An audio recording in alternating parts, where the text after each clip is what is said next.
We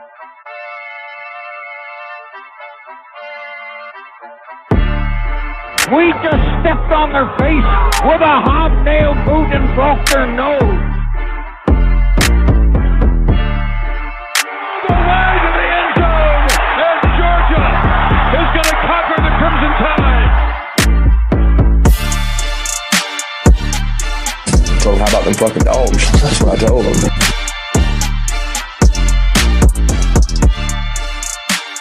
Hope it didn't take that long, yeah. Go Dogs. Ladies and gentlemen, boys and girls of Dawg Nation, welcome to the 100 Sanford Podcast. We are back once again. I got my boys with me. I got George Foster. I got Trigger Trey. I think we got Graham Coffee coming in. What's up, fellas? Hey, you're chilling. Another week. Right. Unscathed. Right. Man, we're going to get into that. You know we got to get into a little bit of that. It was a long weekend, especially for Dawg Nation after that game, and then chatting and talking about it. But what else y'all get into, man? You know, just on the light side, you know, we got a lot of things happening in Florida right now with hurricanes. So I just want to make sure my boys is okay.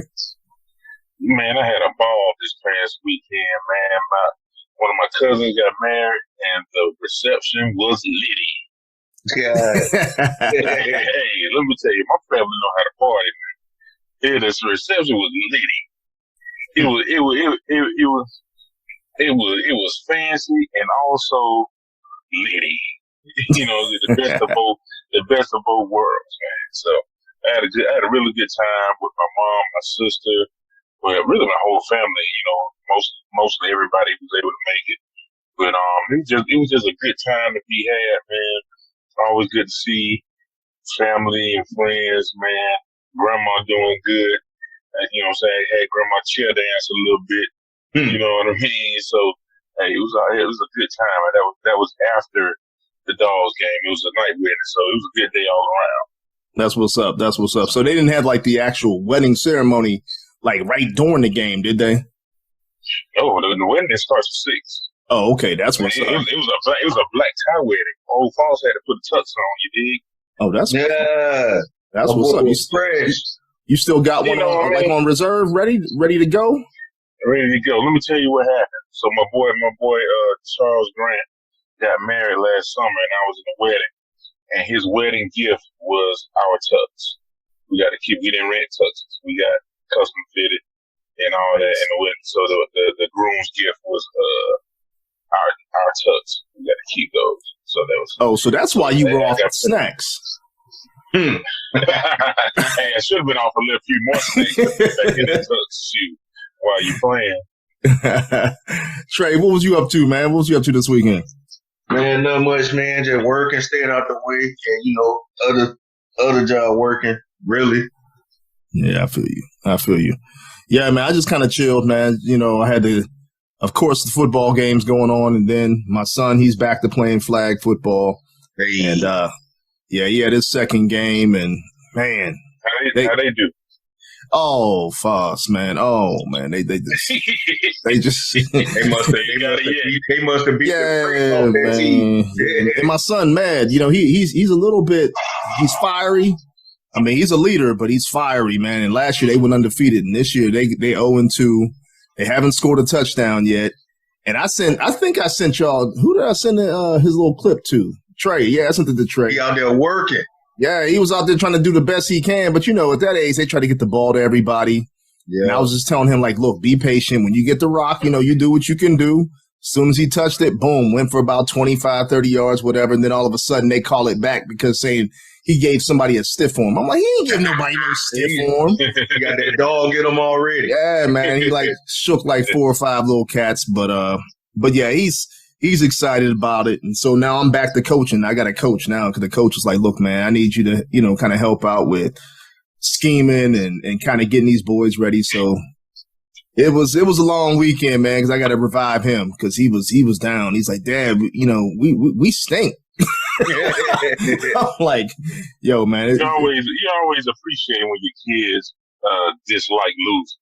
Yeah. That's always a good thing. That's how my girls are, man. They are not with the losing stuff. I just have to get their attitude right afterwards. Right. Like, yeah, hey, you can hate losing, but like I need you to, tighten up. Yeah, man. Yeah, because at this stage, especially because my son, he's only 7, he'll be 8 soon. But at this stage, I just want him to be a leader, grow into, his body and everything else, but at the same time, be a humble cat. So that's why, when we had AJ on, I let him listen to that interview, man. I said, look, this is like a kid is going to maybe be a superstar one day, and I said, listen to how he talks, listen to the way he carries himself, how humble he is. And he understood, even at 8 years old, he understood, man. So, but yeah, it's back to that grind. It's back to that thing. But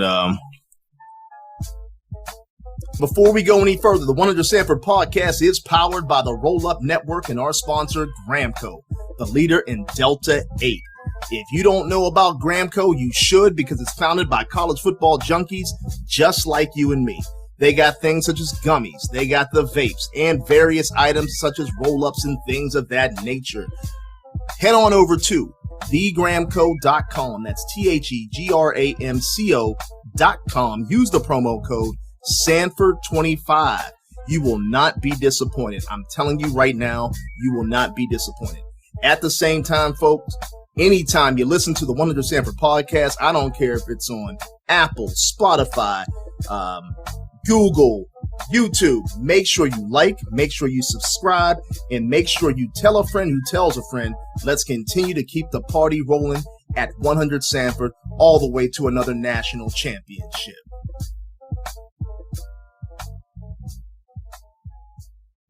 But hey, man, look, let's get into what we got to get into, because we got a special guest coming on. I think we can actually announce this one today, because I think he's definitely going to come on.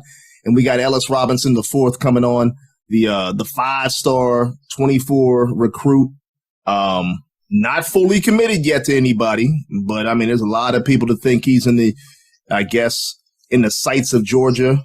New York kid is down at IMG, but he's an outstanding player. When I say outstanding, I mean, you don't get very many corners that play the way he plays, physical, can man cover.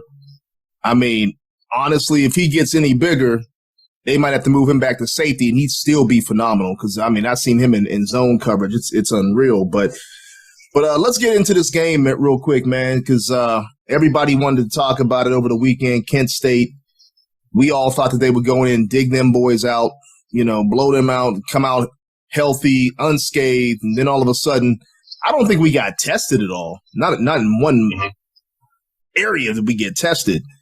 But we really shot ourselves in the foot, which was the first time in probably over a year and a half, almost 2 years, that Georgia's really shot themselves in the foot. How'd y'all feel about that Kent State game? Listen, it's football, man. Like it was bound. It was bound to happen. 2, I was glad that it happened, because there was no chance for us to lose that game. It was a W before it started. So it was a chance for guys to get tested a little bit, see how can they keep their focus. You know what I mean? Like, things get, like, I can't say the game probably got boring, but it's like they haven't been tested. Like, and so it's like, how do you know how you'll bounce back from adversity if you don't have it? So, because like you see a situation like Ladd had Saturday. You see much stuff started to snowball a little bit with him, for a little while until he could, finally shake it, and then he came up with some big catches. And but you don't want to see those things compound. You know what I mean? After that muff kick, then you got the fumble. Like you don't want that. You don't want that stuff to compound. And it's good that it was able to happen in a game that was, never going to be close or never in danger of losing anyway. I like that it happened. And so, I don't know why anybody would panic, man. You read tweets and stuff like, come on, man, really, it's Kent State. They got a few good players. Mm-hmm. They was never going to win that game, and football things happen. you get what I'm saying? Football things happen. I hear you. Like if you can play a 12-game season and don't know football things happen, like I don't know who you playing against, buddy. Like you might could fumble against 0 people over there. What you think, Trey? I got the same thing that Big Boss said. I'm glad it happened early because we about to go in the middle of SEC play. So I'm glad that it happened right now. It didn't happen down here because we were gonna have one game. Soon they ranked us number 1. That was that rap. I knew we was gonna get we're gonna at least come out flat one game, at least one. Hey, we could have been like Miami. We could have. Hey, they lost. They had to pay them, and they lost at home. That's 3 L's all in one. Hey, Yo, $1.5 million, and at the same time held those boys to 1.6 yards rushing. And they put up over 40 points on them at home. Facts. Hey, Facts. Went down there and got the bag and the dub. Like just laid out like come on, man. Went in there, took over down there in Miami, man. Come on, man. That was not in danger happening to the Bulldogs. Just some stuff happened, man. I'm glad you got to have stuff happen so you can address it. It's different in practice. The things that you can address in real time. First of all, like I said, in real time on the sidelines, right there during the heat of battle, and then stuff you got on tape that's full go, full tackle, full speed. This is the season time. You don't get to do much of that. During the season, you're trying to keep people healthy and and finish the season. So, like I said, it was fine. That game was fine for me. You know what I mean? I think we'll be okay. Yeah, I felt the exact same way, man. I mean, watching it is frustration. You know what I mean? So you're watching it and you're like, man, I just want to see these boys get off, score about 50, 60, get ready to see the third stringers and everybody else coming in and get their time. Do you though? I do, only from a standpoint because I want I left some the of them Oregon to get some. game early. I left South Carolina game early. It's like, come on. It's like, you know what I mean? It's like you want, and the thing is, I watch a whole game. You know what I'm saying? And I just left those things because of logistics. Trying to get out of the stadium before. If I was at home, I'm watching to the last, like I did the Kent game. I watched that game from first whistle to the last whistle. You know what I mean? Even though, I knew we were going to win. But, those 40-point wins, man, come on, man. I want to see that's why I wanted to see those boys get in, because I want to see what the young boys look like. Now, from the optics, you don't want to watch a game like that. You're like, man, okay, now we just beating up people. But I want to see some of these younger guys get in, see what they can do. Guys like Humphrey at cornerback comes in, he gets his time and things like that. But I'm like you guys at the same time. I wanted to see how they responded from adversity. Like you mentioned, Ladd. I mean, it started to snowball a little bit, right? Until now that we find out that Stetson went over to him and said, look, man, things are going to happen. Heck, I just threw an interception. Things are going to happen. I want to see that leadership come out and that true dog come out of people to say, you know what? Let's get ourselves in order. The only thing that would have been better is if they had a bad first half, came out in the second half and just said, you know what, full throttle, and all of a sudden you saw hell break loose. But we didn't necessarily see that. So it was a lot of teaching points, like you mentioned, that the coaches can go back to, draw up some things, show these guys where they're messing up, where they're not making where they had mental mistakes, should I say. Because, again, it was all just self-inflicted wounds. I think the thing that kind of drove me crazy was after the fact, where you got the Georgia fans and our fan base and probably about 20%, 30% that were negative from a standpoint of, we're going to lose this number 1 ranking. And I'm like, first of all, right, that's the first thing. One, it ain't going to happen. 2, who cares? Exactly. It was never going to happen because if you watched that game, you looked at it and you saw self-inflicted wounds. It ain't like Kent State came in there and put the throttle down on anybody. That didn't happen. We put a 500 yards off, man. Anybody splitting that crazy stuff. Exactly. So, and when you even look at a couple of their big plays, the play they had on the sideline where they lost containment on the sideline, the boy goes down deep. That's a touchdown. You take away some of these plays. Now you bring up. What's that? Sorry. I want to interject. Now you bring up stuff that really that really perturbed me. Now I will say that just the simple fact of giving up that sideline like several times, like I didn't understand that multiple times. I didn't get how that was happening. Like now that I don't, that's the only thing that really had me hot about that game. So other than that, I was fine. But I was, how we giving up the sideline like several times? Like we just did it. Like you would think they would correct it right then, and it won't happen again. But I'm pretty sure it got talked about now. You know what I mean? I looked at some of the notes from practice over on Dawg Central, and just like they addressed some things for sure, like screens and stuff. Exactly. They addressed that immediately, which I think they should. You know what I mean? Like stuff like that you can't have happen against anybody. So I'm glad they got that on the offense.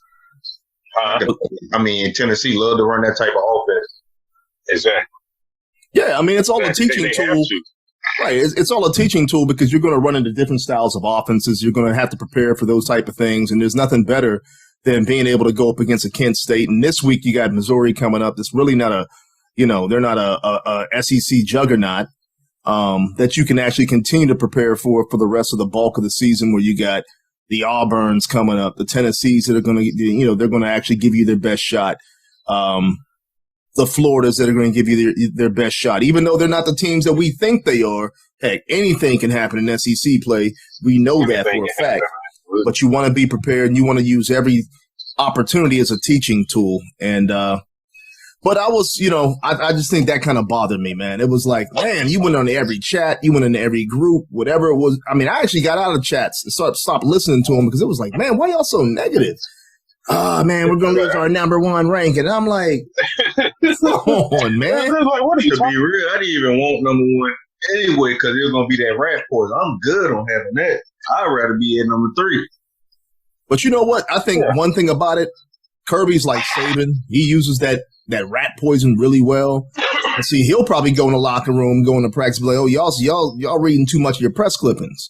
Y'all doing this, y'all doing that. Then all of a sudden, boom, have those boys running, which I'm sure a couple of them are already running for some off the field transgressions. But, I digress. But I'm sure he's using that to get these guys motivated, to get these guys locked in, start burning those boats again because it ain't going to stop. Just think about it. They haven't been tested. Like, tonight have been tested. Like, I'm just glad, like, they got knocked down a peg. Like, you can't walk in like, it's kind of like before it's like, oh, we blew such out. Of course, they probably still, I'm pretty sure Kirby pointed out a whole bunch of stuff that went wrong in those blowouts.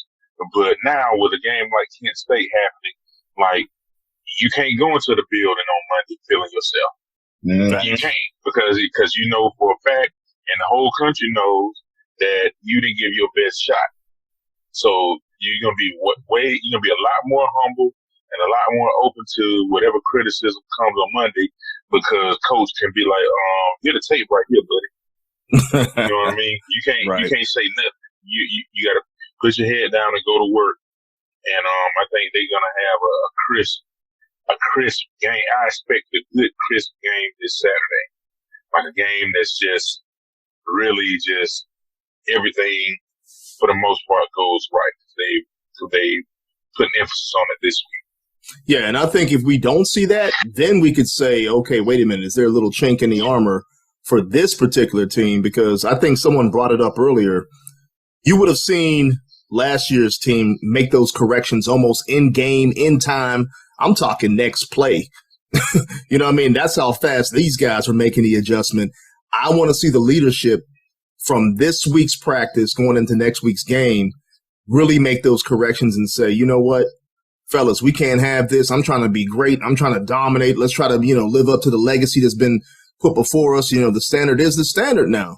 And that's what I want to see. And I think if they don't have that, then I think we need to address the leadership really of the players, not the coaches, because I think the coaches are intact, but I think the players, and see who's really going to take the reins of this team and make sure that these type of things don't happen. But that was the negative, if there was negative. I mean, heck, you win 39-22, no issues, no concerns. What was positive about it? What did you guys see that was real positive about the game from either side of the field or either side of the ball and special teams? 200-some yards rushing. You know what I mean? 500 total yards of offense, but over 200-some yards rushing. You know what I mean? It was good to get those numbers on the ground like that. It looks like Dumas was everywhere. 2 sacks. 2 sacks by Dumas, by Pop. Yeah, he was everywhere. You know, I believe he's going to emerge as one of the leaders, you know, on this team, and that would be good. Like, there are certain positions I've always thought that you would like. It's not like this all the time. There are certain. You got there? We got our special guest who just jumped on, we got man. A guest. Man. We'll get back to old Pop. We got to. Yeah, because you know what's funny? Every time, you know what? You must be the golden key to all this, because every time you get into something deep, the guests want to come and interrupt you. It's like you open up the shop. Let's see, man. Guest has carte blanche. Let's see. We are now being joined. Yes, he is in the building. I think we got Mr. Ellis Robinson IV. What is going on, sir? Nah, I'm chilling. Yourself? Everything is good. Everything is good. You're here with Lamar Lovelace, Trigger Trey, and you got the DGD, the Georgia Bulldog, NFL alum himself, Mr. George Foster. What's going on? What's up, Ellis? How you doing over there, man? I'm doing good. Yourself? Well, boy, what's good with you? What's going on? Hey, man, look, we appreciate you coming on. I know that you got like a little break right now at IMG. Yeah. IMG Academy. Where you at? You back home right now? Yeah, I'm home right now. Where's home for you currently outside of IMG? In Connecticut? Yeah, up north. Man. See, I'm originally from Pittsburgh, so I know it gets cold up there, and I spent some time up there in Connecticut. But what do you enjoy more? You enjoy being down in Florida? Or you enjoy being in Connecticut? Dang, that's tough. I don't know. Down in Florida, I like the freedom. Down here, I like being like their family and everything. Yeah. What about the food? What'd you eat when you got back home? Everything. I ain't gonna lie. Everything really. Back at school, the food really don't taste good. So when I got here, everything for real. They try to keep y'all good and healthy down there at school. Yeah, too healthy. Well, speaking of which, man, what's funny is that I was looking at your films, and obviously you're a 5-star athlete. A lot of praise going around right now. But I had to go back and look at the early stuff. I'm talking the freshman year. I'm talking that sophomore year. And that tape, man, is something bananas. And I'm like, there's no way this kid's a freshman or a sophomore out there doing this kind of work. What took you down to IMG Academy, leaving the friendly confines of home? I felt like there really wasn't nothing left for me down in New York. I felt like I really needed more competition. That's really why I went to IMG. Yeah, it's funny. I got one of my boys is up in Brooklyn, New York, and he talks about it all the time, how there's great ball players up there, but the competition level. So that's what actually kind of hurts the players at the same time, where they may not even be as highly ranked as what they should be because they don't get that competition, that daily competition. With that being said, okay, so you go to IMG, you leave New York. What's been the biggest difference so far, leaving New York and playing at IMG? Besides the competition. I say the way they run things is different. I say getting up early in the morning, having meetings, then having practice right after. I wasn't really used to that in New York. I was just used to getting out of school, going to practice, but now it's like you want a whole schedule down at IMG. So it was adjustment at first, but now I'm used to it. You got things like teen living and all that kind of stuff where they're like, fellas, you got to make sure your room is straight. You're washing your own clothes. They make you do all that there? Mm-hmm. Man. People be having people wash their clothes though. Like the people that clean rooms, they'll wash people's clothes sometimes, but you got to pay for that. And I was like, nah, because I normally wash my clothes anyway. So it wasn't really no big deal for me. Right. It's kind of y'all getting a head start down there on college life. Yeah, you know what I mean? Because I didn't know anything about living on my own when I first got to school. So like you guys getting a head start on that. And I think that could be good for you. Yeah, definitely.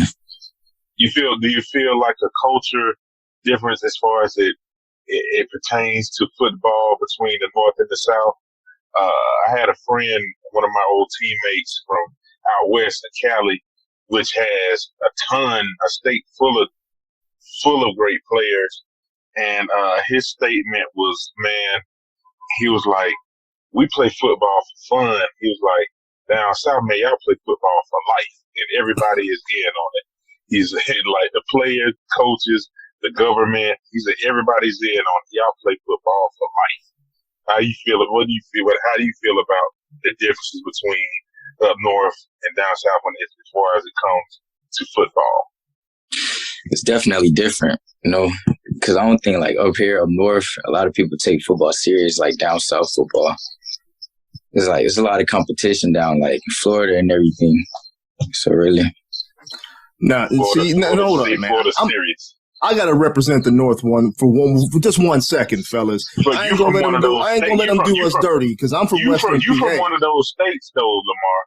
Yeah, it ain't like that. Yes, sir. You got Ohio, PA. When you get outside of those two right there, it's a little different. Yeah, I'm from the land that created Revis Island, so I'm just gonna let you know. Western PA does what it does, but I understand. PA does football now. So currently, I mean, you're down there at IMG, and again, you're putting in work. We just saw you this past week. You guys actually played Central from Alabama. That was a big game, and we actually had AJ Harris on, who's a UGA commit. Tell me right now, currently, how do you model your game? Because we asked AJ the same thing, in terms of how he models his game. How do you model your game right now at this young stage? I think I'm a complete corner. I could do it all, really, from covering to hitting. Yeah, that's facts. There's no doubt about that. That's the first thing I noticed was that, one, you like to hit.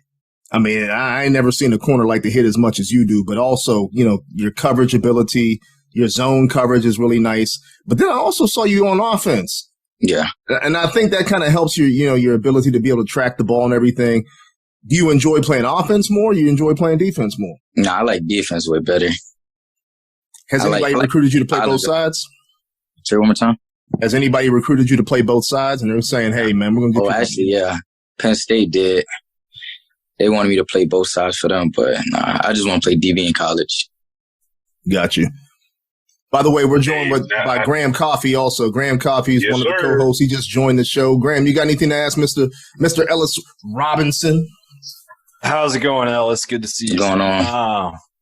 Not much, man. Having a little technical issues on my end, so sorry for joining late. So, I mean, I know you guys have talked about IMG some, but how big do you think it is for your development to be able to kind of come down there and, I know that IMG is not college, but it's a college environment where you're going against a bunch of other, 4 or 5 star prospects, guys that are going to play at the next level. Do you, kind of how quickly have you noticed a difference in your game, just kind of trying to do the iron sharpens iron every day in practice type thing? Oh, no, well, it definitely got me better from like being down in New York and everything. I don't know, it's like going against 5 and 4 stars every day, like you said, it just gets you better and better.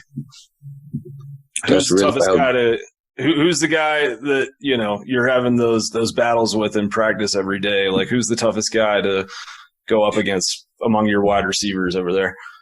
I say Carnell for sure.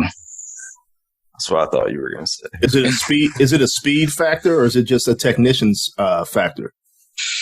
With Carnell? Yeah. I say it's a little bit of everything. Mm-hmm. It's like he's quick out of his breaks and all that. You just got to know how to play him for real. Nice. Who's your DB coach down at IMG? Because, I mean, you guys are producing a lot of talent. I mean, it's one thing to go out and recruit talent and identify national talent, but it's something different to be able to coach it up as well. Give those guys a little shout out. Who's your DB coaches down there at IMG? Coach Kobe Jones and our defensive coordinator is Coach Niedermeyer. Nice. Now, obviously, you're being recruited by everybody. Is anybody really tapping in with you basically saying, hey, these are the type of things we want you to develop on that IMG level, that high school level, since you still got room to grow? Or they just leaving you alone and leaving you to your current coaches?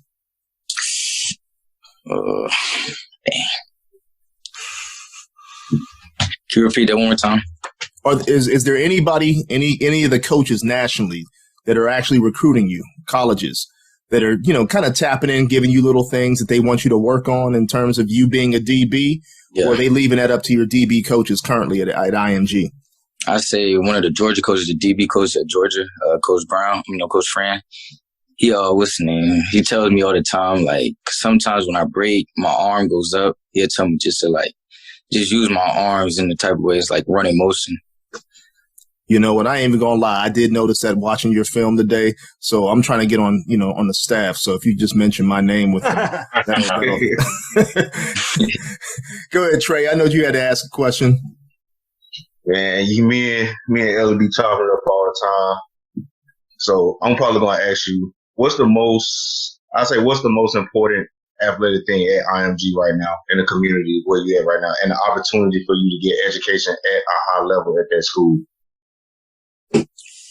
You said what's the best thing there? Yeah, the best thing there.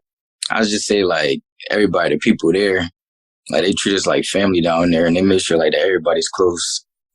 It's all like a family down at IMG.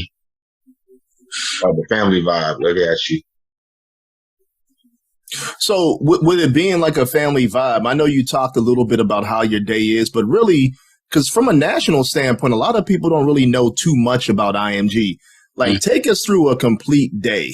And matter of fact, if you can, how did they even find you? I mean, yeah, you're that dog. There's no doubts about it. But how do they find you, identify you, and say, Mr. Robinson, can we invade your neighborhood and can you come to ours? How did that even get introduced? Dude named Don Zalati, he texted me on Twitter. He asked me if I wanted to play better competition and everything. And that's how it went from there. And I've just been talking to him ever since. I was in New York, and then just brought me to IMG. So was it like a recruiting visit, just like a college recruiting visit? And then you check out the days? Came down for I think 2 days or so. And I just visited the school and talked to him, sat down with him with my family. Was this hard for you? Say that one more time. Was the move hard for you to move all the way from New York to Florida like that? Because New York and Florida, that's a long distance away from home. Nah, it definitely was, leaving my family and everything. Being away from family, that was difficult at first. I had to adjust to that.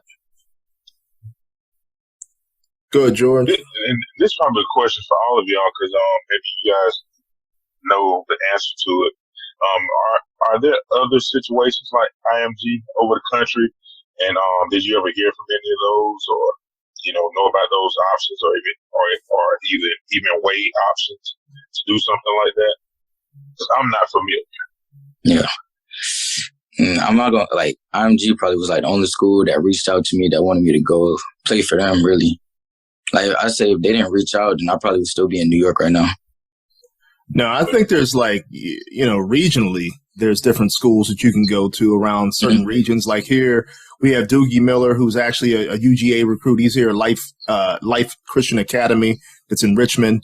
But if you look at it probably IMG is more like Oak Hill Academy from a basketball side, if you want to look at it that way. That's here in Virginia, you know what I mean? So you got kids coming from all over the nation, can go and get expertise. But also, I guess IMG got their own basketball program. They got different sports, right? Yeah, they got a lot of sports. And we're adding volleyball, I think, next year. Nice. Oh, there you go, G. Georgia's daughters and volleyball experts. They try. So one thing I did notice, too, is that you're not really – I mean, you have some social media presence, but it's not a lot. But as a top-tier recruit, how do you manage social media? The recruiting calls and how much time you allocate towards your future? Because, again, we appreciate you coming on here, but your schedule's pretty busy. Yeah.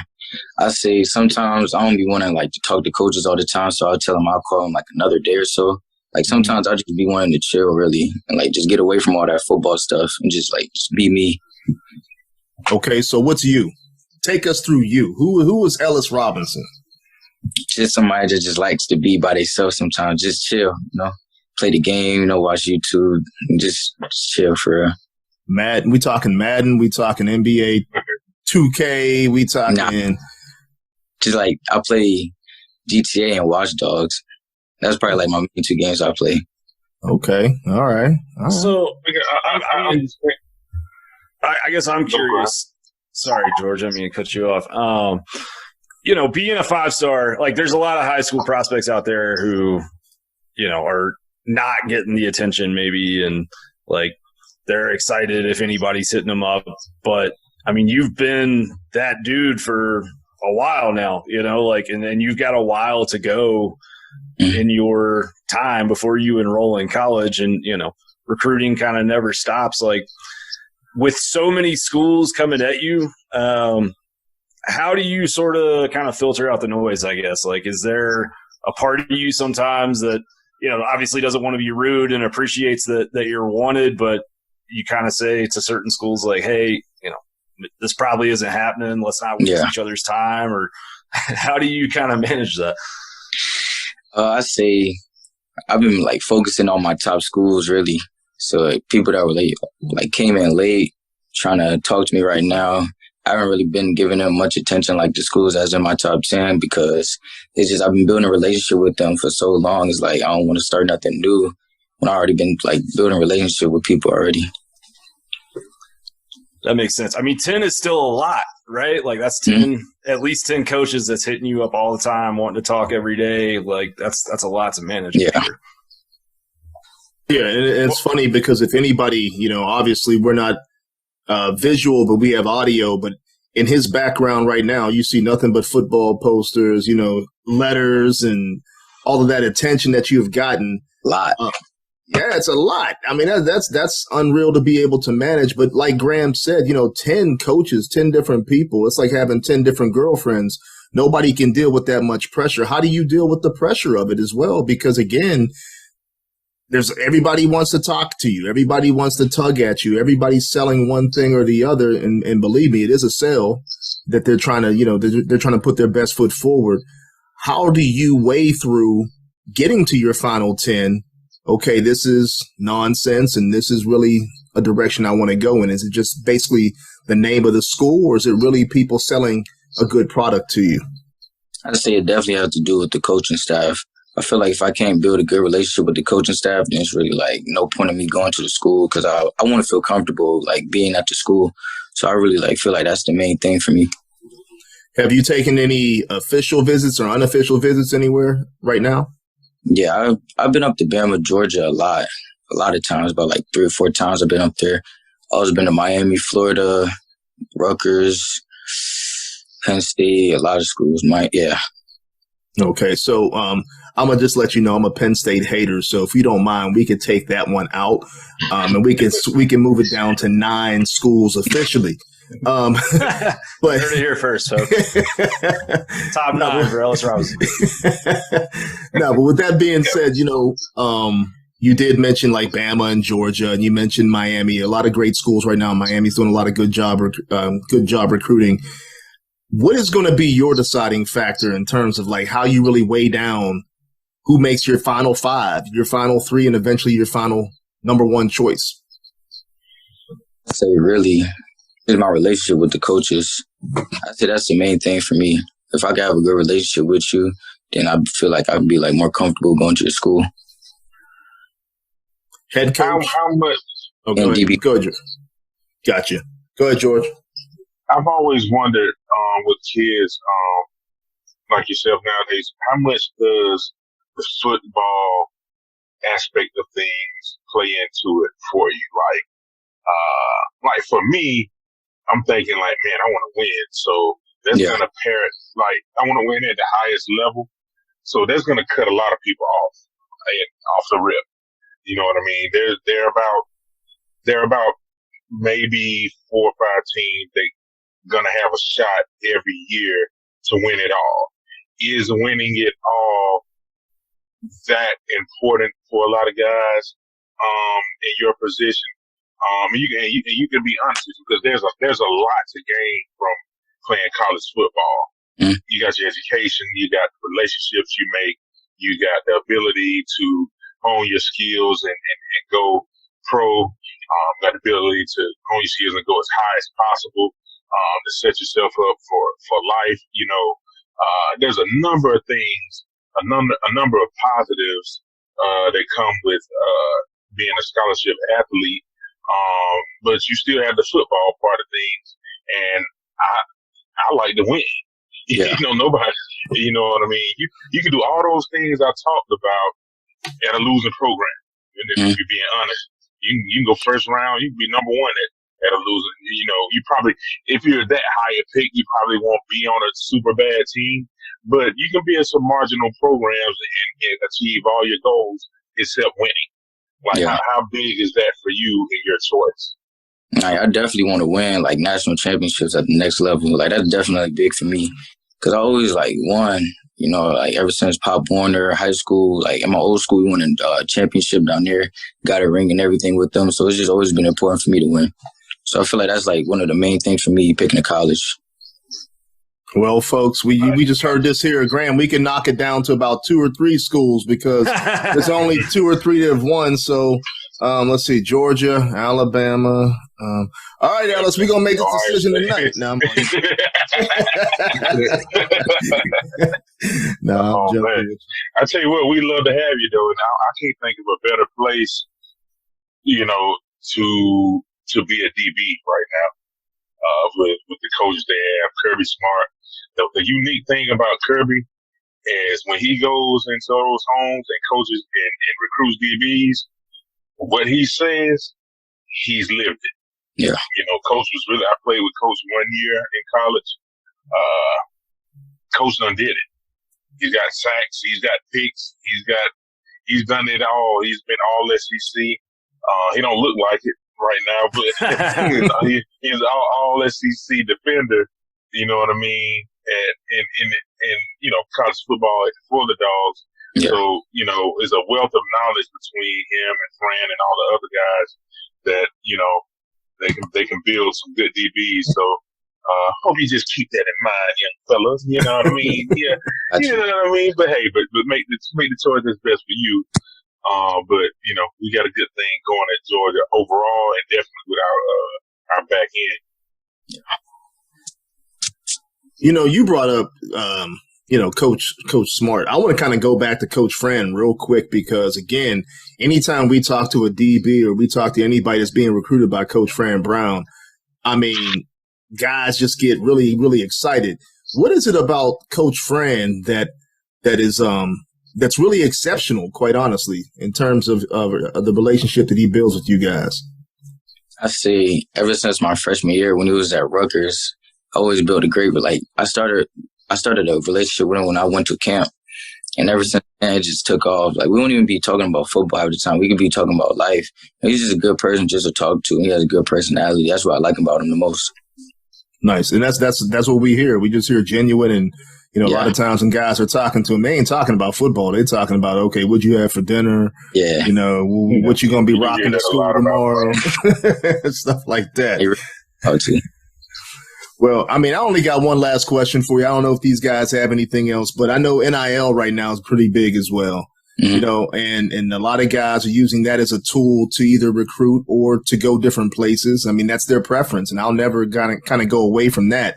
But how is that going to play and factor into your decision moving forward in terms of, what you're able to really monetize off of your name, image, and likeness? I mean, it's a factor of the game now. What's your thoughts on it as a young guy coming into all this? I mean, all the money is cool and everything, but at the end of the day, if the program's not winning, like what I really want to do, like win national championships, and I don't really think I could be bought by any school, like, because I want to win at the end of the day. So, money's cool and all, but I want to win too. Nice. I mean, when you're looking at all this, is there some consideration on your end of like, okay, the school, or this situation, this NIL situation, maybe there is a lot of money potentially on the table, but there's a situation here where I have the best chance to get developed, and the money I'm going to make in the NFL, if I do that, is 10 or 15 or 100 times more than like some of these NIL deals. Gotcha. Nice. Well, fellas, if you don't have anything else for the young guy, I mean, I'm sure he wants to get back to playing some video games, eating homemade mac and cheese, and all the other good stuff. We can let Mr. Ellis go, but how before we let you go, how do people find you on social media and stuff? I said you're not too big. I know you said you're not too big on it, but if folks want to follow you, where can they do that? On IG is Ellis_.2.0. On Twitter is ER. Hold on, let me look at it right now. Man, he really isn't that big into it. I told you, man. I was trying to find. Look, Ellis, we got our own editor and everything else, man. We're gonna put together a fire edit for you. I'm like, I can't find any good stuff on them. I'll barely be on it like that. But now my Twitter is ER4_the Savior. Nice. Well, we appreciate you coming on. The youngsters be on that TikTok, man. We're like, you have to be on the TikTok to find them. Yeah, a little bit. Well, we appreciate you coming on. We're going to be, following you. Most definitely, obviously, you're a 5-star athlete and one of the guys that Georgia's going after. But at a high-profile school like IMG, we have an opportunity to see you. A lot of people have opportunity to see you actually put in work. And I'm telling the fans right now, the listeners, go back and watch that game last week, IMG and Central. You had a lot of Dogs playing in that game, and I'm talking Georgia commits, but also some Dogs that was out there doing their thing. But Ellis, man, we appreciate you coming on. Thank you. Appreciate it. We hope you have a successful year this year. Stay safe and continue to prosper, brother. Thank you. I appreciate it. Yes, sir. Good luck the rest of the way, man. Thank you. Thanks, Ellis. Thank you. All right, fellas. That was Mr. Ellis Robinson IV. Tell me your thoughts. Tell me your thoughts on that young man. Sounds like he just want to play ball, man. Play ball, be a kid, and take it as it comes. I felt him when he was talking about just wanting to be sometimes, and I felt like that. Shoot, after my second visit, I committed to Georgia on my second visit, and I canceled all the rest of them. Like I was just ready for it to be over with, man. It can be overwhelming, and nowadays they got so many ways to be contacted that I can imagine it's probably even more overwhelming for the current generation. You know what I mean? There's all eyes on them all the time, and it's just so accessible. It wasn't like that. There was no cell phones when I was in school, and unless you had the big brick phone, like New Jack City or something like that. wasn't those really cell phones wasn't really that handy back then, and then wasn't no internet either. There was internet, but definitely wasn't no email. Email was new by then, and so and I was still tired of the process. So man, I understood him with that. Man, the way you talking, it's like they sending messages by pigeon. That's how old you are, Foz. Man, they're recruiting letters, man. Get them letters and them questionnaires and all that stuff. Yeah, man. They probably send you an email now and all that good stuff. Yeah, I remember those questionnaires. You get a whole bunch of those. I remember going to the athletic director's office or whatever, or else they come into your house. You had to fill out all that stuff. I was like, I ain't filling all that out. I had my pops fill all up, that information out. But yeah, he's a great kid, man. You could tell looking at his game on film. One, he just loves to play. I mean, everything he does is emotional, but he keeps it intact. I challenge anybody to just go look at his huddle from the time that he's in New York playing. Forget the name of the high school, but I figured out what's the name. I think it's like Iona Prep or something like that. Yeah, I think it's Iona. It is Iona. Yeah, but I didn't get to see that game last week. How'd it go? Was on the IMG won. It's just in general, just like how'd it go? Who balled out? It was a physical game. Yeah. It was a physical game. AJ Harris balled out. Gabe Harris, he's a really bench commit. Yeah. He shined. And I mean, there's a bunch of 5-star dudes on that DL, and he He looked like the best one on the D line. Yeah, he really did. Which is funny because I forgot to ask him this question, and that's one of the questions I was going to ask. When you got that many 5 stars, high 4 stars, 5 stars, even some guys can go, mid-tier as 3s. It's tough sometimes to really identify who really is that good because, as a collective team, they should be dominant, right? But when they get to that level and you see one guy shine more than the other guys, that kind of spoke volumes to me. So when we were talking about Gabe Harris, man, he was a wrecking machine most of the game, man. It was insane how well he played along with Ellis. His cover ability is outstanding. So, but yeah, it was a good game, Foss. Might have to send you that link. And the crazy thing you said that they actually have the number 1 corner in the country on that team right now. Yeah. And Ellis looked better than him that game because I think Ellis had like 3 pass breakups that game. Yeah. And he almost had a pick. And a bogus pass interference call. That was not best. Yeah. He looked with the best one in the secondary that game. Yeah. He's a dynamic ball player, man. But it was a good game. Like you already mentioned, AJ Harris balled out, forced fumble, was good, very good in coverage, living up to his name. And what was cool after the game, those guys actually getting together, especially, seeing AJ, who's a leader of this 23 class, getting together with those guys, saying, hey, can't wait to see you at Georgia with, in Pemba. Hey, let's get it going. He still got a recruiting hat on. They still got to play in the game. Yeah, so that was fun to see and fun to watch. But Foss, let's kind of go back to what you were saying real quick, because I know before Ellis came on, you were talking about Pop. I want you to finish your thoughts on Pop this last game. Graham's thoughts on this Kent game as well. Yeah, I was saying that you're probably going to start to see certain leaders emerge from the team. Pop seemed like he has a chance to be one of those guys. And I've always felt like there are certain positions that you would rather your leader be the main leaders on these sides of the ball, be from these positions. That's one of them is Mike linebacker, maybe a safety, quarterback on offense, maybe a center. It doesn't always work out that way. But in a perfect world, like the leader on your team is the QB. You know what I mean? In a perfect world, the leader on your defense is the Mike linebacker. Because they usually have everyone's attention. They usually call the plays. Same with the quarterback on the other side. And Pop being one of those linebackers in the middle right there, you see him kind of emerging, even if it's just by example. You see him making plays, playing hard. You like for it to be like that. And you hope it's like that for Stetson on the other side.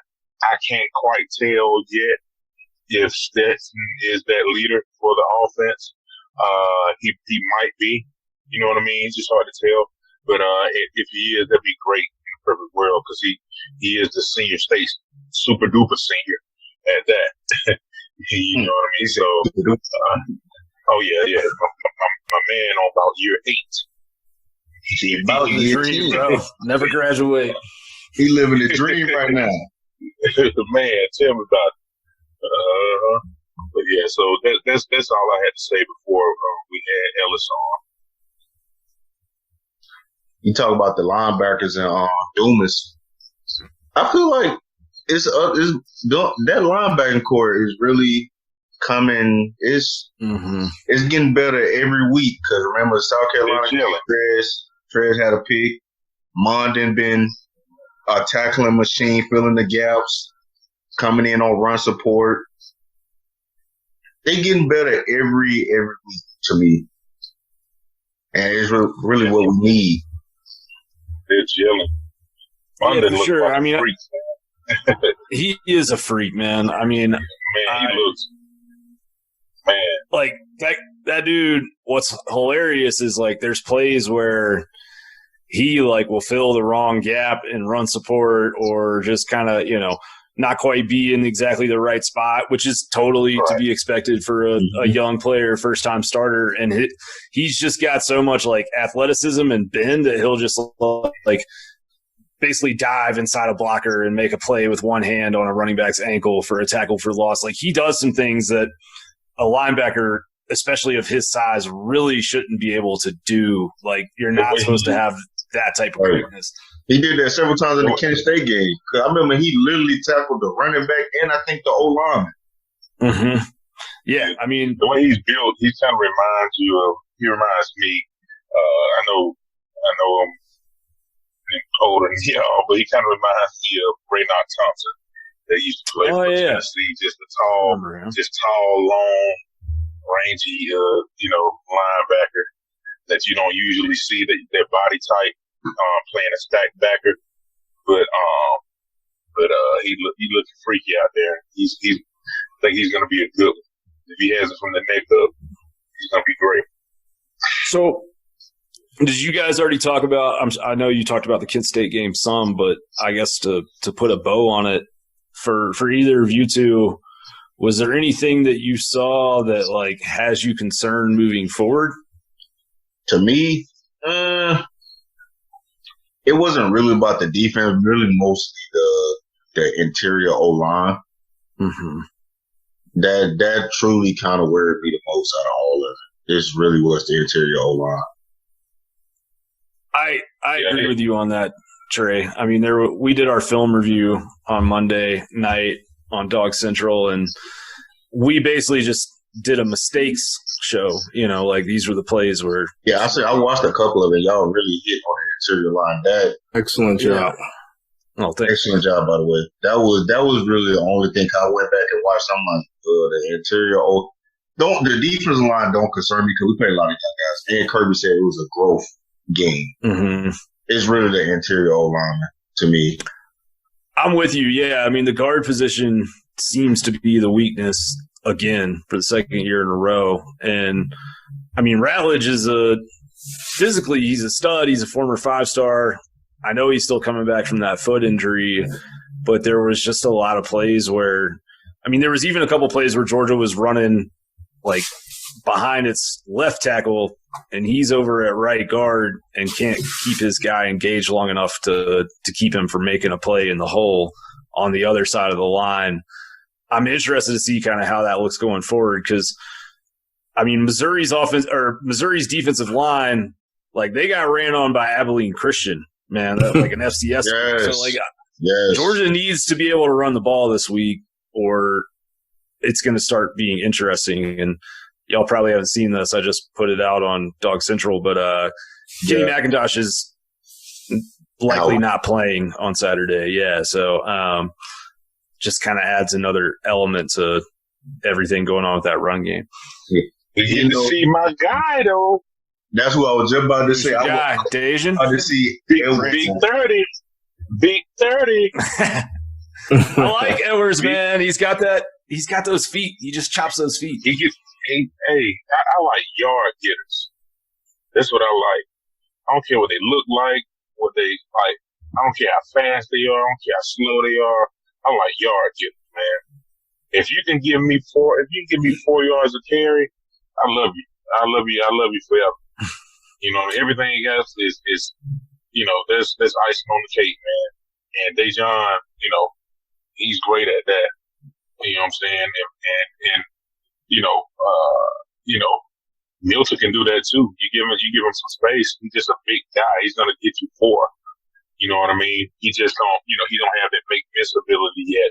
You know what I mean? And you can get that.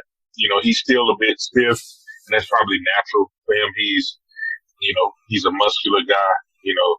He's just big, and if you've met his pops, that's a big human, and that's the stock he comes. Mm-hmm. The stock he comes from. So you know what I mean? He's not gonna have a lot of wiggle.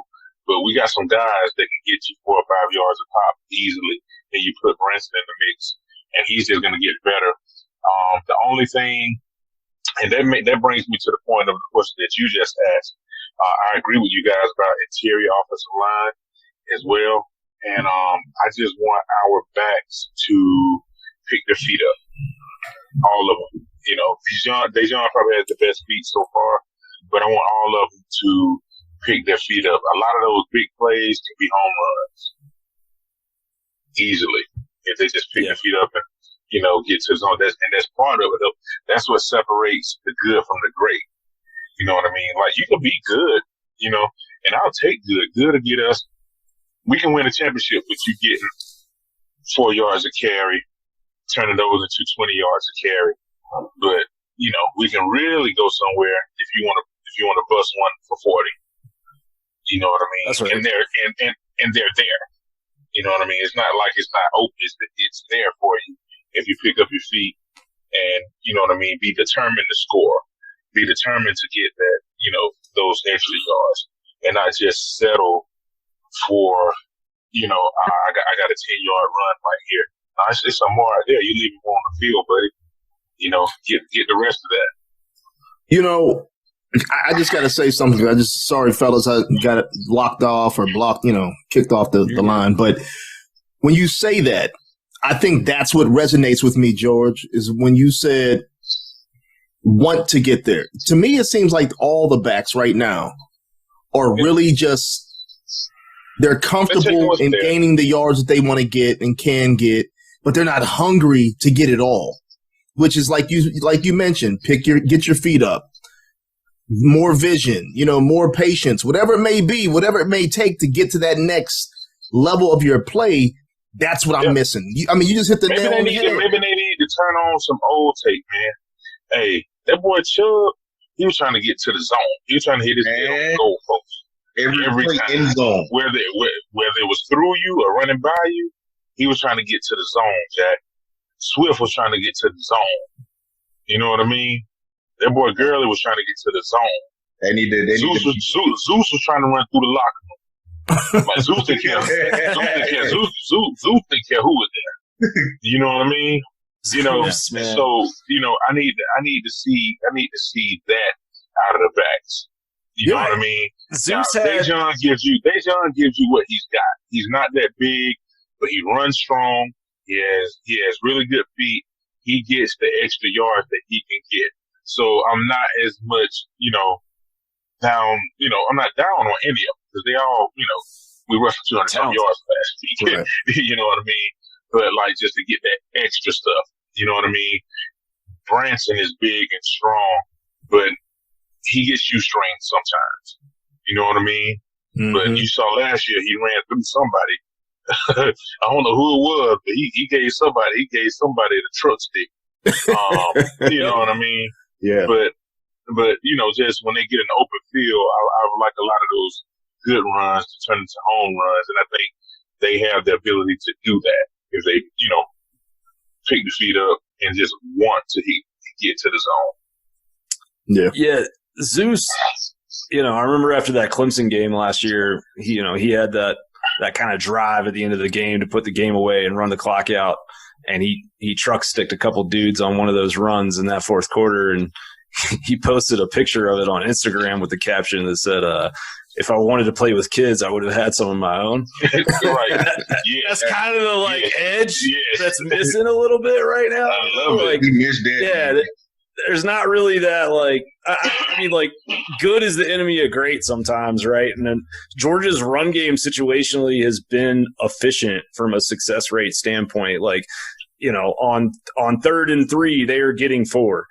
But I agree with you, George. Like, you go back and look at the tape, especially on some of these zone runs, and you're seeing guys, you know, really read blocks wrong, like taking stuff off the left side when there's big holes on the right with you know, one man to beat for a touchdown kind of thing. And so, I mean, the offensive line, the interior line we talked about, there's been some plays where they're getting blown up or not holding assignments right, and that's not really on the running backs.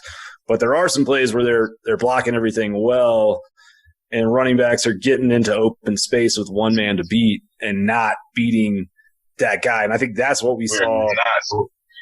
It's a big point. We're not beating the one man.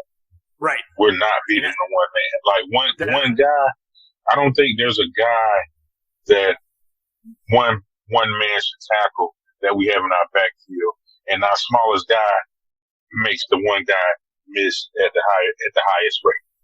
You know what I mean? One guy shouldn't take two. Two, Milton, one guy should be barbecue chicken. He's huge. Yeah. That's a big bag. You know what I mean? One guy should be barbecue chicken. You know what I mean? Branson, one guy should be barbecue chicken. You know what I mean?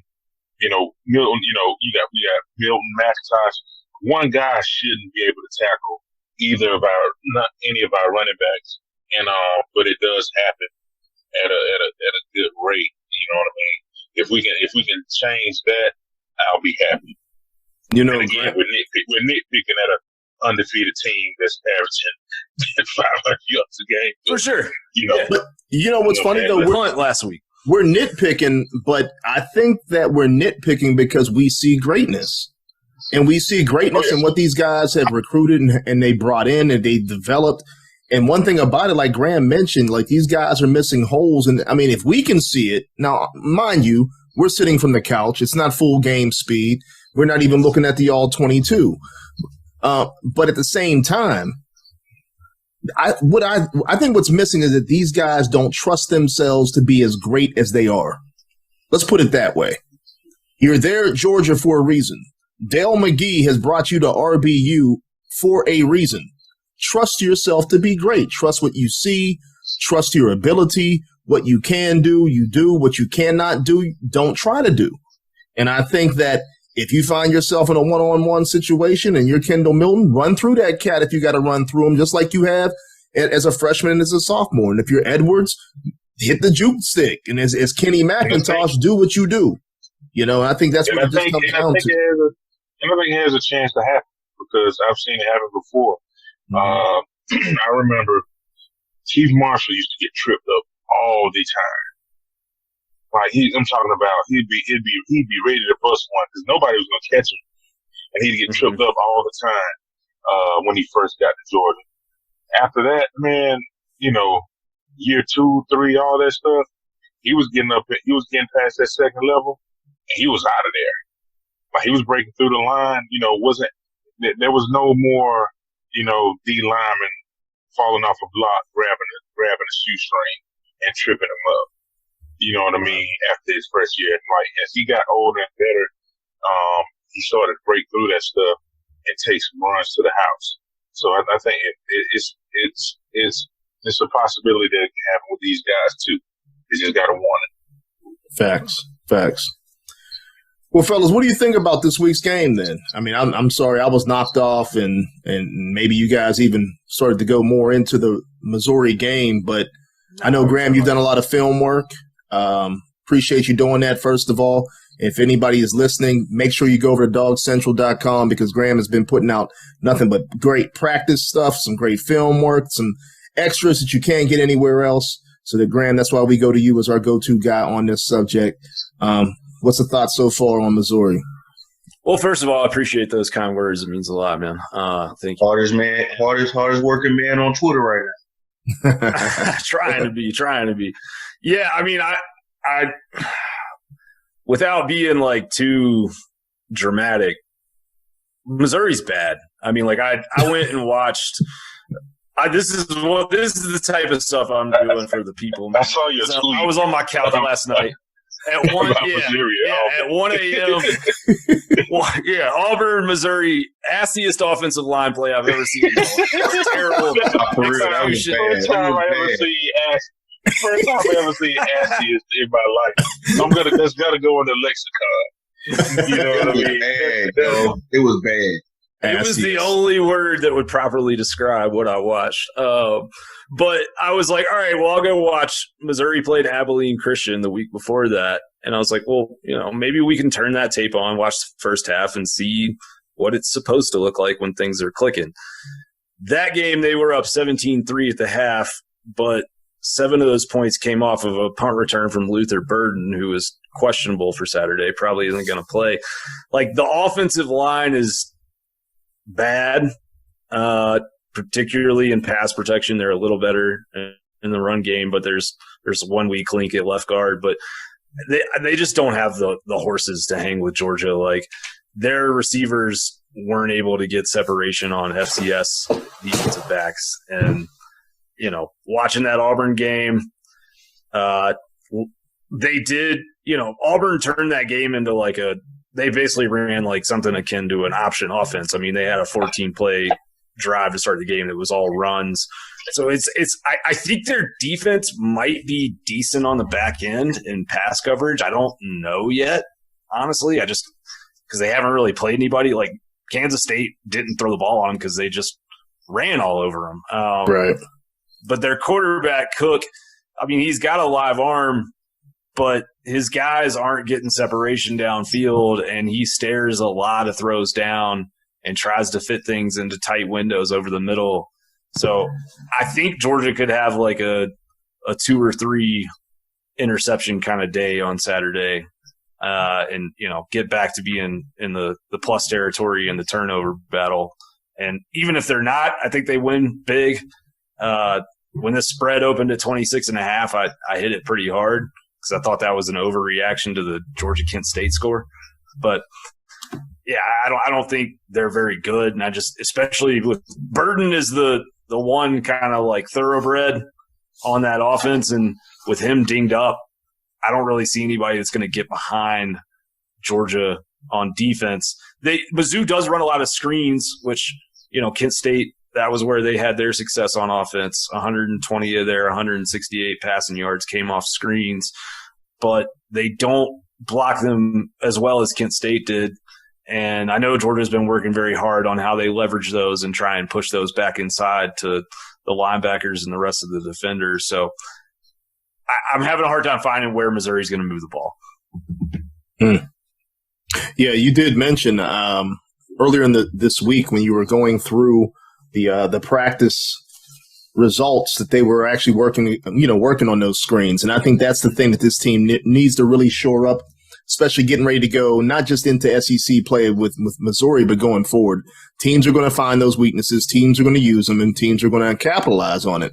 And when you got teams with better offensive lines than what Missouri has to offer, it can become problematic, right? If you don't get that thing shored up and fixed now, and then have confidence to be able to actually play against that style of offense and those type of screen plays. But I'm like you. I watched like maybe 10, 15 minutes, though, of Missouri, and I was able to see, yeah, they're pretty trash on the offensive line. I mean, it's really, really bad. When you go against Abilene Christian and, some of these other schools, and you really can't do what you need to do as an SEC-type school, and you can't really move the football and run the football effectively like they wanted to do, it's bad. It's bad, fellas. And as you mentioned, Burden's not playing, and he's probably their best player, but it's me and Trey were talking before the actual start of this show. They're not even getting him the ball. I don't think they can get him the ball because the offensive line has been so bad in terms of protecting the quarterback and being able to allow time to be able to find him and put him in position to be successful, because once he gets the ball in his hands, he can be special. But I agree with you, Graham. I think that it's going to be a long day for Missouri.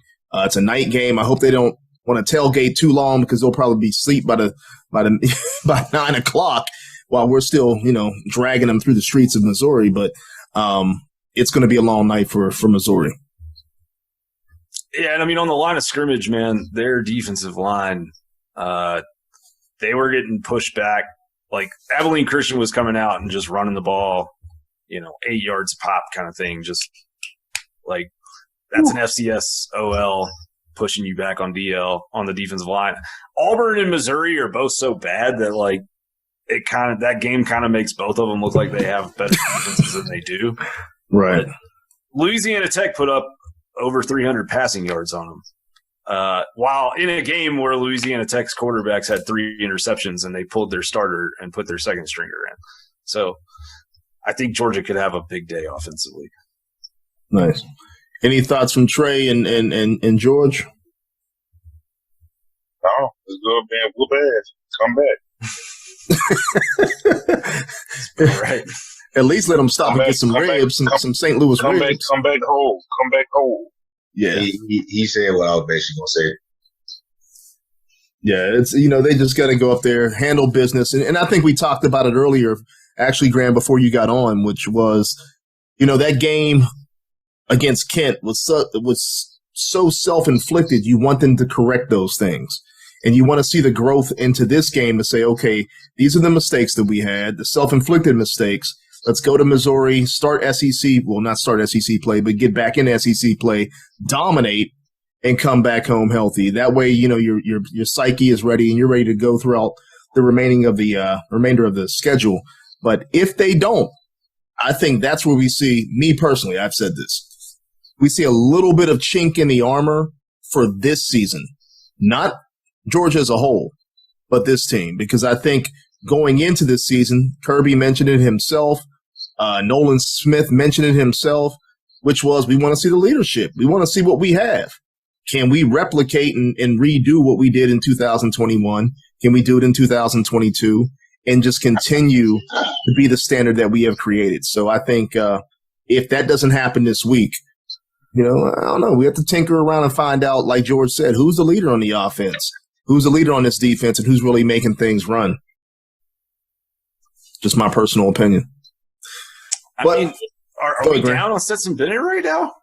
No, not at all. Not at all. No, we were just sure.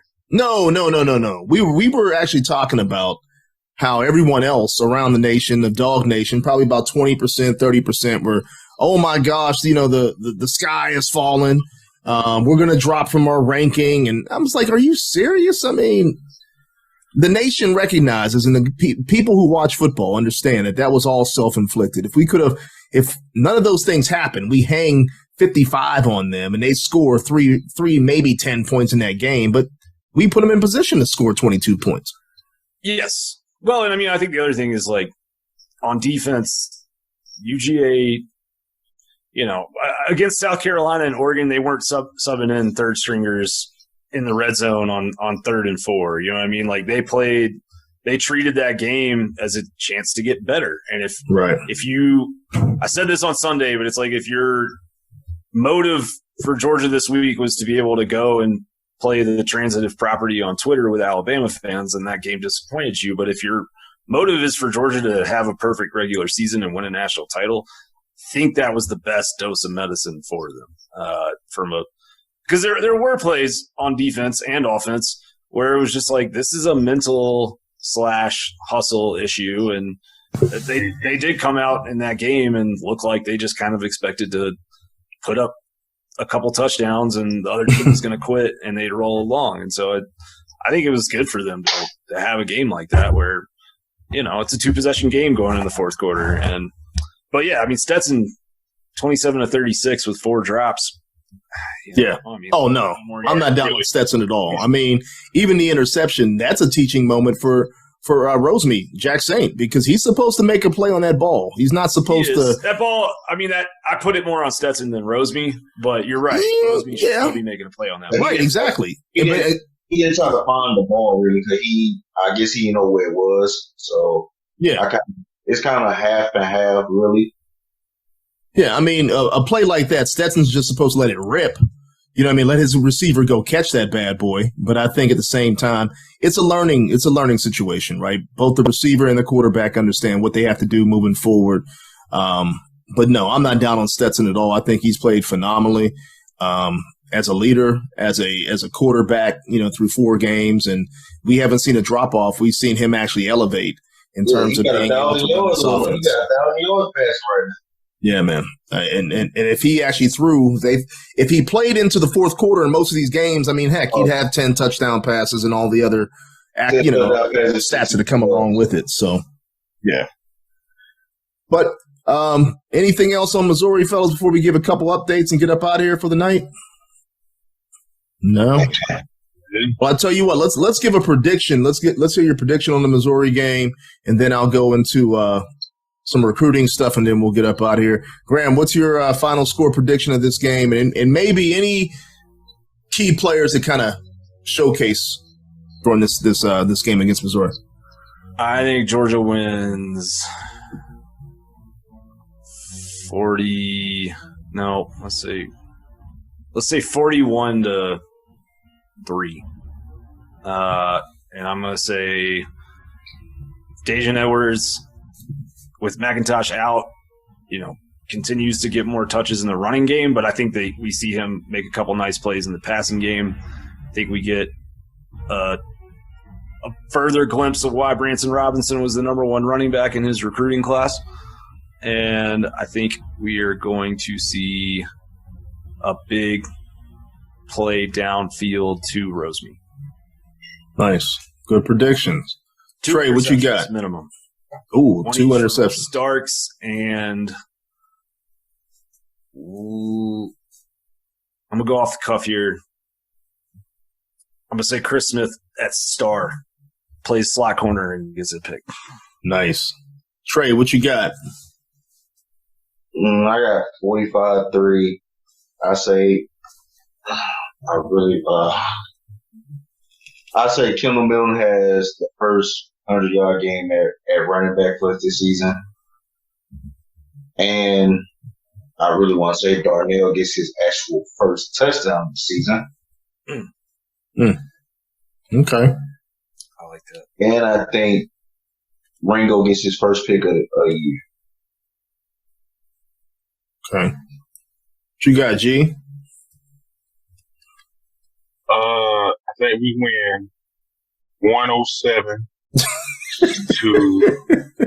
107 to 6. 107 to 6. I want to see Blaylock get a touchdown. It's about time to get him in the end zone, man. Welcome him back to a good, healthy career. And, of course, Brock is going to go off again. He's a cyborg. That's about it, man. We're going to win 107 to 6, and everybody going to ball out. We're probably going to get a little bit of our backups early. Okay. I'm going to go 52 to 6. I'm like you. I think Blaylock actually gets in the end zone this week. I think they utilize him a little bit more. He's always been sure-handed, even as a freshman.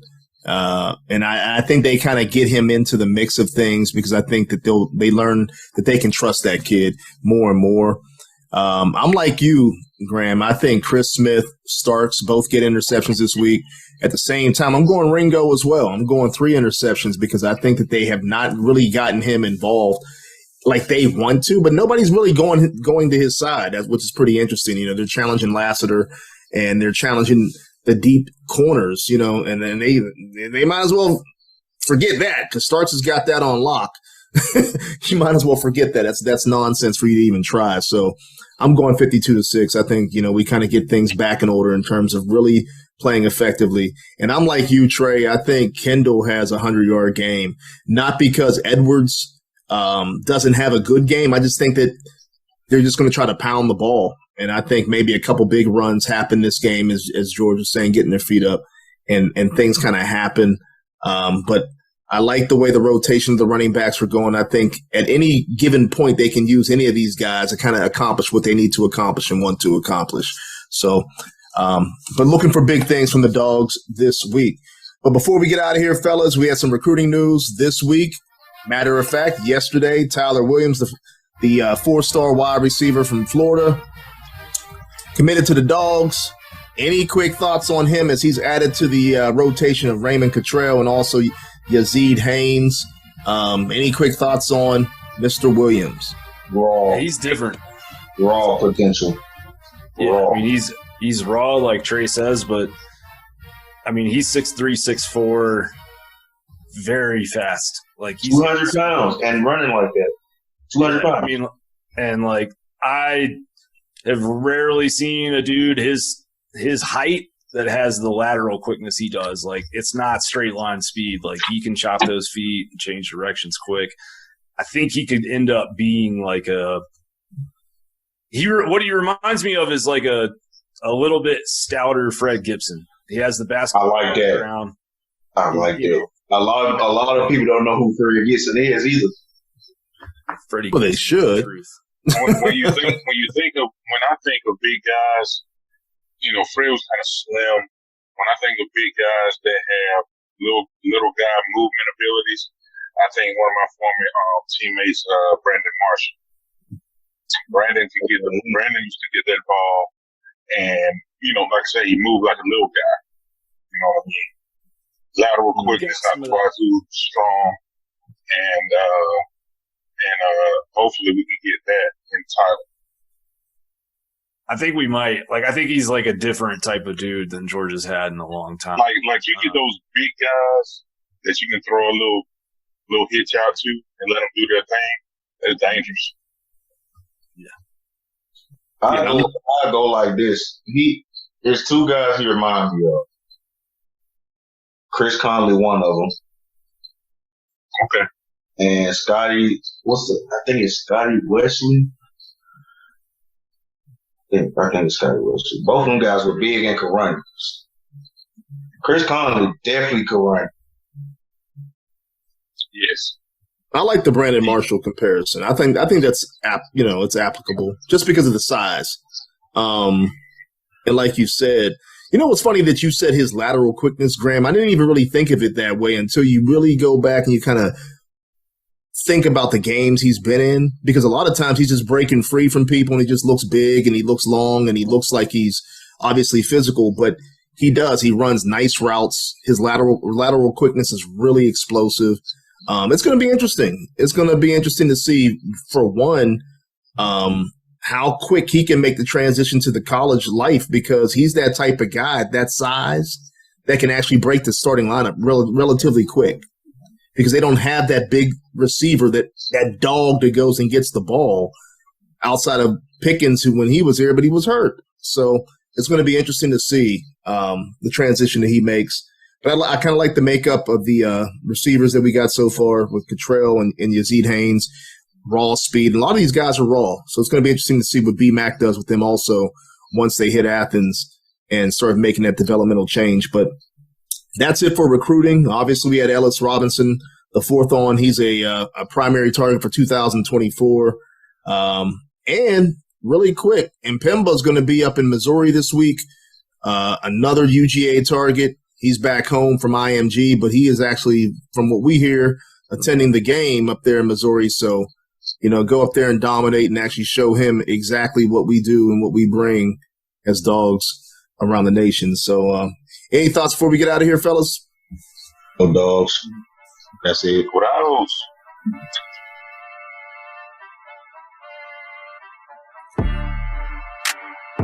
Thank you for listening to the 100 Sanford Podcast. Tune in weekly to hear fresh content from the 100 Sanford Podcast every Thursday, but also with some pop-up shows every now and then as news breaks. You can also follow the content on our website, www.100sanfordpodcast.com, and email us at dogs@100sanfordpodcast.com. Lastly, reach out to us on social media streams. For Twitter, it's @100Sanford, but on IG, TikTok, Facebook, and other accounts, it's 100 Sanford Podcast. All right, folks, that's it. And as usual, see you at 100 Sanford.